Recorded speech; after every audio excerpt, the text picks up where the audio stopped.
ધોરણ 4 વિષય ગુજરાતી. આપણે એમાં પાઠ 11 ભણતા હતા ઊંટ અને ફકીર. એમાં ઊંટ અને ફકીરમાં આપણે જોયું કે ફકીર બાબા વન વગડામાં ફરતા હતા, બરાબર ને, પસાર થતા હતા. તે એમને શું થયું, સામે એક વેપારી મળ્યો. વેપારીએ ફકીર બાબાને પૂછ્યું કે ફકીર બાબા તમે મારું આટલામાં ક્યાંય ઊંટ જોયું છે? તો ફકીર બાબાએ જવાબ શું આપ્યો? હાકે ના જવાબ ના આપ્યો, પણ શું કીધું કે તમારું ઊંટ, ફકીરે કહ્યું તેની જમણી આંખ ફૂટેલી છે. તેની જમણી આંખ ફૂટેલી છે. તે જેની જમણી આંખ એટલે જમણી આંખ છે ફૂટેલી છે, ડાબે પગે ખોડું છે, આગલો દાંત પડી ગયો છે, તેની એક બાજુ મધ લાગ્યું છે, મધ અને બીજી બાજુ ગૌ લાગે છે.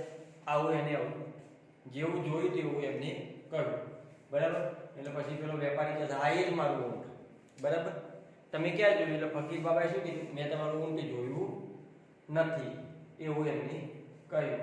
એટલે પછી પેલો વેપારી શું કહેતા કે એના ઉપર કિંમતી માલ જવેરાત હતા, એટલે તમે એની લાલચે મને ઊંટ બતાવતા નથી, તમે તો રાજા જોડે ઝડપી કરાવી પડશે, એવું એમને કહ્યું. કડકાઈથી પૂછ્યું અને વેપારી કે ન જોતું તો પણ મળતું નહોતું, કે ઊંટ ઉપર જે જવેરાત છે એની લાલચમાં તમે મને બતાવતા નથી. ફકીર બાબા શું કહે છે કે મેં તમારું ઊંટ જોયું નથી, મેં તમારું ઊંટ જોયું નથી. પછી શું કહે છે? ઝવેરાતની લાલચમાં ચોક્કસ આને સંતાડી દો. રાજા કહે છે એમને જે વર્ણન કર્યું એ પ્રમાણે તો ઊંટ પેલા વેપારીનું જ હતું. એટલે રાજા કહે આને ઝવેરાતની લાલચ એ આ બતાવતો નથી, એટલા માટે બતાવતો નથી, એટલે એને શિક્ષા કરવાનો હુકમ કર્યો. શિક્ષા કરવાનો હુકમ કર્યો એટલે ફકીર બાબા બોલે રાજાજી રહેમ. રાજાજી પહેલા મારી વાત સાંભળો. રાજાજી મને રહેમ કરો, મેં એમનું ઊંટ જોયું નથી, પણ મને વનવગડામાં કેટલાય વર્ષોથી હું ફરું છું, એટલા માટે કેટલાય વર્ષોથી ફરું છું, એટલે મને અવલોકન કરવાની ટેવ છે. એટલે અવલોકન કરતો તો એના અવલોકનના આધારે એટલે કે મેં વર્ણન કર્યું છે, એટલે મેં બધું અવલોકન કરીને જોવાની ટેવ છે. માટે જ્યારે વનવગડામાં જતો હતો ત્યારે શું જોયું? મેં ઊંટના પગલા જોયા, પણ એની બાજુમાં કે આજુબાજુમાં માણસના પગલા નહોતા. તેની સાથે માણસના પગલા નહોતા. તે ઉપરથી મેં માન્યું કે ઊંટ તેના માલિકથી છૂટું પડી ગયું હશે, તો હોવું જોઈએ, છૂટું પડી ગયેલું હોવું જોઈએ. પગલાની માર્ગની એક બાજુએ ઝાડના પાંદડા કરડેલા હતા, એટલે કે ખાધેલા હતા. કેમ કે જે બાજુનો આંખ ફૂટી ગયેલી હતી એ બાજુ નતા ખાધા, જે બાજુ દેખાતું તે બાજુ ના ખાઈ ગયો હતો. તે પરથી માન્યું કે ઊંટ એક આંખે કાનું હોવું જોઈએ. તેના પગલામાંનું એક પગલું જરા ઓછું દેખાતું હતું. શું થયું? પહેલા તો કે જે જતું હતું તે એક બાજુની કઈ આંખ, જમણી આંખ ફૂટી ગયેલી હતી. તો જમણી આંખ ફૂટેલી હતી એટલે શું થયું? ડાબી બાજુના બધા પાંદડા, ડાબી બાજુની આંખ હતી એ બાજુના દેખાતા હતા, એ પાંદડા એ કરડેલા એટલે કે એને ખાધા, બરાબર ને? કરડેલા એટલે કે દાંતથી કાપેલા એટલે કે ખાધેલા હતા, બરાબર. પછી એટલે માની કે તે એક આંખે કાનું હોવું જોઈએ. તેના પગલામાંનું એક બાજુનું પગલું જરા ઓછું દેખાતું હતું, એટલે કે જે એક પગે ખોડું હતું ડાબા પગે, તે પગ પૂરેપૂરો દબાઈ મૂકતું નહોતું, એટલે શું થતું હતું? એ પગલું આછું દેખાતું હતું. તે પરથી મેં ધાર્યું કે તે એક પગે ખોડું હોવું જોઈએ. તેને જે પાંદડા કરડ્યા હતા, જે પાંદડા ખાધા હતા, તે પાંદડાનો વચમાંનો ભાગ, એટલે કે પાંદડા ભાઈ ખાધા ને તો વચ્ચેનો દાંત તૂટી ગયેલા હતા, એટલે શું થયું? જેટલું આવી એટલું લીધું, વચ્ચેનો હતું એમને લટકતું રહ્યું, એટલે કે વચમાંનો ભાગ લટકતો રહી ગયો હતો. તે પરથી મેં માન્યું કે તેનો આગલો દાંત પડી ગયેલો હશે.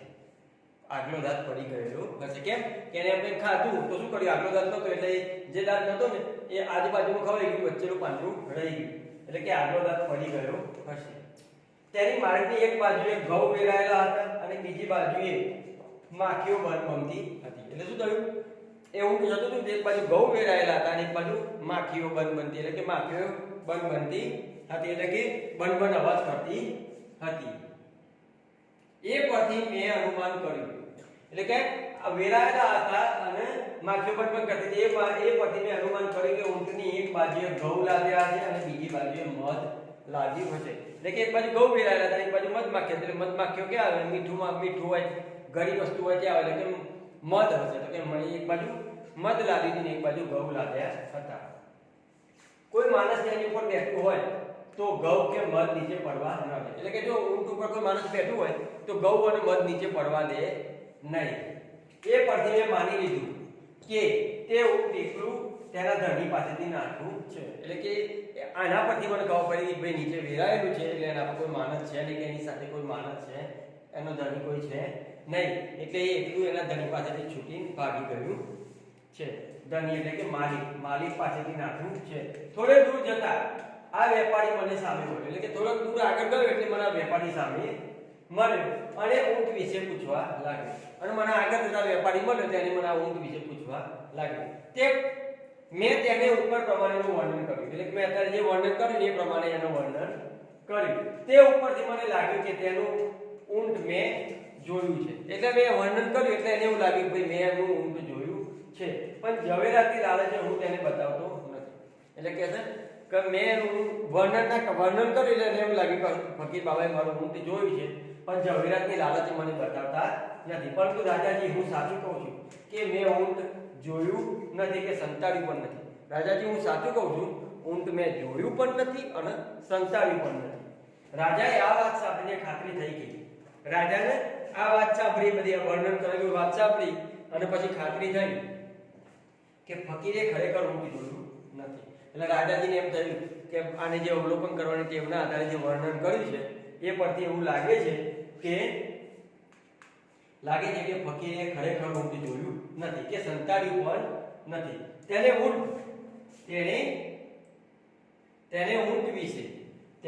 ઊંટ વિશે જે કહ્યું તે અવલોકન કરવાની ટેવ ઉપરથી કહ્યું હતું. એટલે કે એને જે ઊંટ વિશે જે વાત કરી, બધી જે વર્ણન કર્યું આપણને, એ તેના અવલોકન કરવાની ટેવના આધારે ટેવ ઉપરથી જ કહ્યું હતું. અવલોકન કરવાની ટેવ ઉપરથી જ કહ્યું હતું. રાજાએ ફકીરને ઇનામ આપી છોડી મૂકવાનો હુકમ કર્યો. એટલે અવલોકન કરવાની ટેવ હતી, એટલે સારી ટેવ હતી. એટલે શું કર્યું એને કે રાજાએ ફકીરને ઇનામ આપી છોડી મૂકવાનો હુકમ કર્યો અને તેની અવલોકન શક્તિના ખૂબ વખાણ કર્યા. એટલે કે રાજાએ શું કર્યું? અવલોકન કરવાની ટેવ પરથી કહ્યું જ હતું. એટલે રાજાએ ફકીરને શું કર્યું? ઇનામ આપ્યું. ઇનામ આપીને છોડી મૂકવાનો હુકમ કર્યો. અને તેની અવલોકન શક્તિના ખૂબ વખાણ કર્યા. કે જે અવલોકન કરવાની ટેવ હતી ને એના ખૂબ વખાણ કર્યા. એટલે રાજાએ શું કર્યું? એની અવલોકન શક્તિના વખાણ કર્યા. એટલે એના પરથી એમને વખાણ કર્યા. એટલે શું થયું? રાજાએ એને ઇનામ આપ્યું. હવે આપણે શબ્દ સમજી જોઈશું. ફકીર તો ત્યાગી વૈરાગી, બરાબર ને? ફકીર એટલે ત્યાગી વૈરાગી. વન વગડામાંથી એટલે કે જંગલમાંથી. ખોડું એટલે ખોડવાળું, લંગડું હોય ને એવું લાદ્યા છે. એટલે કે ખડક્યા છે, બધો સામાન બે બાજુ મૂક્યો છે. ક્યારના એટલે ઘણા સમયથી. લાલચ એટલે લોભ. ખડકાઈથી એટલે સખ્તાઈથી. ઝવેરાત એટલે હીરા, માણેક, મોતી, જવાહર વગેરે. રહેમ એટલે કે દયા કરો. અવલોકન એટલે ઝીણવટ પૂર્વક જોવું. અવલોકન એટલે નાની વસ્તુઓ જોવી, ઝીણવટ પૂર્વક જોવું. કડેલા એટલે દાંતથી કાપેલા. કાનું એટલે એક આંખ વગરનું. બનબનતી એટલે બનબન એવો અવાજ કરતી. ધણી એટલે માલિક. નાઠું છે એટલે ભાગી ગયું એટલે કે નાસી ગયું. વર્ણન કર્યું એટલે શું અને કેવું કહું તે વિસ્તારથી કહેવું. વર્ણન કરવું એટલે કયું શું વસ્તુ જોઈ હતી, કે શું કર્યું હતું, અને વિસ્તારપૂર્વક કહેવું. બરાબર? તો આ એના શબ્દ સમજૂતી હતી. રૂઢિપ્રયોગ. જડથી લેવડાવી એટલે કે જાંચ કે તપાસ કરાવી. જડથી લેવડાવી એટલે કે જાંચ કે તપાસ કરાવી. પ્રશ્નના જવાબ. વેપારીએ ફકીર બાબાને શું પૂછ્યું? તો વેપારીએ ફકીર બાબાને પૂછ્યું, ફકીર બાબા તમે આટલામાં મારું ક્યાં ઊંટ જોયું છે? પછી વેપારી ગુસ્સે શા માટે થયો? તો વેપારી શા માટે ગુસ્સે થયો? તો ફકીરે ઊંટના વર્ણન પરથી થયું કે નક્કી ફકીરે મારું ઊંટ જોયું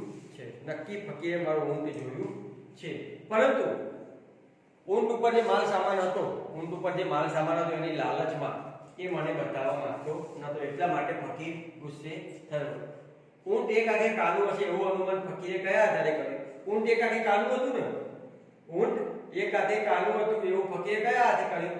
તો ઊંટના પગલાની એક બાજુથી પાંદડા કરડેલા એટલે કે ખાધેલા હતા, પણ બીજી બાજુના પાંદડા કાઢેલા નહોતા. બીજી બાજુના પાંદડા કાઢેલા, એક જ બાજુના પાંદડા કરડેલા હતા, એટલા માટે એને અનુમાન કર્યું કે ઊંટ એક હાથે કાનું હશે. ફકીરે પોતાની કઈ ટેવના આધારે વર્ણન કર્યું? તો ફકીરે પોતાની અવલોકન કરવાની ટેવના આધારે વર્ણન કર્યું. ફકીરે કરેલું ઊંટનું વર્ણન કરો તો આપણને ખબર છે ફકીરે શું કર્યું કે એક આંખ જમણી આંખ કાની છે, જમણી આંખ ફૂટેલી છે, ડાબા પગે ખોડું છે, એની એક બાજુ ઘઉં લાદે છે ને એક બાજુ મધ લાદે છે અને આગલો દાંત પડી ગયેલો છે, બરાબર ને? આવું ફકીરે વર્ણન કર્યું હતું. વેપારીએ કડકાઈથી ફકીરને શું કહ્યું? તો વેપારીએ ફકીરને કડકાઈથી શું કહ્યું કે મેં ડાયા થઈને મને મારું ઊંટ પાછું આપી દો, ડાયા થઈને મને મારું ઊંટ પાછું મને આપી દો, તેના પર કિંમતી ઝવેરાત પણ હતું. જો નહીં આપો તો તમને રાજા પાસે ઝડપી પકડીને રાજા પાસે લઈ જવા પડશે, એવું કહ્યું. ઊંટ પર ઘઉં અને મધ હતા એવું અનુમાન ફકીરે કયા આધારે કર્યું? તો ઊંટ ઉપર ઘઉં અને મધ હશે એવું શું કહ્યું? તો ઊંટની એક બાજુ ઘઉં વેરાયેલા હતા અને એક બાજુ મધ માખીઓ બનબનતી હતી, એટલે એમને એવા અનુમાનથી એમને કહ્યું કે ઊંટ પર ઘઉં અને મધ લાવ્યા હશે. ફકીરની વાત સાંભળી રાજાએ શું કર્યું? તો ફકીરની વાત સાંભળી રાજાએ શું કર્યું? તો ફકીરને ઇનામ આપ્યું અને એની અવલોકન શક્તિના વખાણ કર્યા. તો આ એના પ્રશ્નોના જવાબ છે. હવે નીચે આપેલા છે ઝવેરાત, હુકમ, અનુમાન, અવલોકન અને ફકીર. આના વિશે આપણે શું કરવાનું છે? વાક્યો બનાવવાના છે. તો ઝવેરાત, તો અહીં ઝવેરાત લખી પછીનું વાક્ય બનાવવાનું. તો શું લખવાનું? ઊંટ ઉપર કિંમતી ઝવેરાત પણ હતા. ઊંટ ઉપર કિંમતી ઝવેરાત પણ હતા. હુકમ, હુકમ કરે એટલે રાજાએ શું કર્યું? રાજાએ હુકમ, હમણાં આવ્યું કે રાજાએ હુકમ લખીને પછી વાક્ય લખવાનું. રાજાએ ફકીરને છોડી મૂકવાનો હુકમ કરે. અનુમાન, અનુમાન કરવું. અનુમાન એટલે કે મેં અનુમાન લગાવ્યું કે આજે મારા ઘરે મહેમાન આવશે. મેં આજે અનુમાન લગાવ્યું કે મારા ઘરે આજે મહેમાન આવશે, તો મને કોઈ બોલાવવા આવશે. અવલોકન, અવલોકન તો શું? ફકીર બાબાને અવલોકન કરવાની ટેવ હતી. ફકીરની અવલોકન શક્તિ ખૂબ જ સારી હતી. આપણે જો સારું વાક્ય લખી દઈએ વ્યવસ્થિત, તો ફકીરની અવલોકન શક્તિ ખૂબ જ સારી હતી. ફકીર તો ફકીર ઘણા વર્ષોથી વન વગડામાં ફરતા હતા. તો આ રીતના વાક્યોને બનાવવા, વાક્યક્રમમાં ગોઠવવાનું છે. તો વાક્યક્રમમાં ગોઠવવા માટે શું કરશું? પહેલું વાક્ય કયું આવશે એ તમારે ક્રમમાં ગોઠવવાનું છે. તો પહેલું કયું આવશે? ફકીર વન વગડામાંથી પસાર થતા હતા. પહેલું જ વાક્ય આવશે ને કે ફકીર વન વગડામાંથી પસાર થતા હતા. પછી વખાણ કર્યા નહીં, શાંતિથી સાંભળી નહીં, રાજાએ વિનંતી કરી. વેપારી ફકીર પર ગુસ્સે થયા. વેપારી ફકીર પર ગુસ્સે થયા. એના પછી આવશે ગુસ્સે થયા પછી શું કર્યું? ફકીરે રાજા પાસે લઈ ગયા. પહેલા શું કર્યું? વન વગડામાં ફરતા હતા, પછી વેપારી ગુસ્સે થયો, પછી ફકીર રાજા પાસે લઈ ગયા. તો પહેલું આ વાક્ય લખવાનું, બીજું આ વાક્ય લખવાનું, ત્રીજું આ વાક્ય લખવાનું, બરાબર ને? ફકીર રાજા પાસે લઈ ગયા, ત્રીજું વાક્ય લખવાનું. પછી શું કરવાનું? રાજાજીએ ફકીરને વિનંતી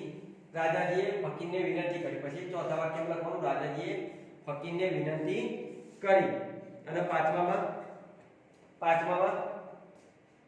રાજાજીએ ફકીરની શાંતિથી વાત સાંભળી. અને છેલ્લામાં રાજાએ ફકીરના વખાણ કર્યા. આ પ્રમાણે વાક્ય ક્રમમાં ગોઠવવાના, બરાબર? વાક્ય ક્રમમાં ગોઠવ્યા પછી નીચે આવે છે આ વાક્ય કોણ બોલે છે? તેની જમણી આંખ ફૂટેલી છે. આવું કોણ બોલેલા? તો ફકીર બોલેલા ને, બરાબર? તો આ વાક્ય ફકીર બોલે છે. તેની ઉપર કિંમતી ઝવેરાત પણ હતા. કોણ બોલ્યું? વેપારી. આ ફકીરને પકડીને રાજા પાસે લઈ જાવ, તો વેપારી બોલેલો ને આવું. પછી રાજાજી એમ કરીને પહેલા મારી વાત સાંભળો. આવું કોણ બોલ્યું? તો ફકીર જ બોલ્યા હતા, બરાબર? તો ફકીર બોલ્યો. પાઠમાંથી શોધીને દીર્ઘઈ વાળા શબ્દો, એવા 10 શબ્દો તમારે શોધીને લખવાના છે. જેમ કે ફકીર, ફૂટેલી, વેપારી, કડકાઈ, કિંમતી, માખી, જમીન, જડતી, રાજાજી, બરાબર? તો દીર્ઘઈ આવતા હોય આ રીતના, એ પ્રમાણે તમારે લખવાના, શબ્દો લખવાના છે. નીચેના શબ્દો સમાનાર્થી લખો. તો કૃપા, કૃપા એટલે કે મહેરબાની. આંખ એટલે કે નયન. વિકુટ એટલે છૂટું. માલિક એટલે ધણી. જંગલ એટલે વન. બરાબર ને? જંગલ એટલે વન. સાચું એટલે કે ખરું. બરાબર. હવે શબ્દકોશ જોઈ લઈએ. નીચે આપેલો છે રહેમ, ઊંટ, વગડો, ઝવેરાત અને પાંદડું. તો પહેલું શું આવશે? ઊંટ, પછી ઝવેરાત, પછી પાંદડું અને છેલ્લું આવશે વગડો. તો ઊંટ, ઝવેરાત, પછી ઊંટ, ઝવેરાત, ઊંટ, ઝવેરાત, પછી પાંદડું, પછી રહેમ અને છેલ્લું આવશે વગડો. તો આપણે અહીંયા પાઠ બુકમાં પૂરો થાય છે. તો આગળના વિડીયોમાં આપણે સ્વાધ્યાય પોથીના પ્રશ્નો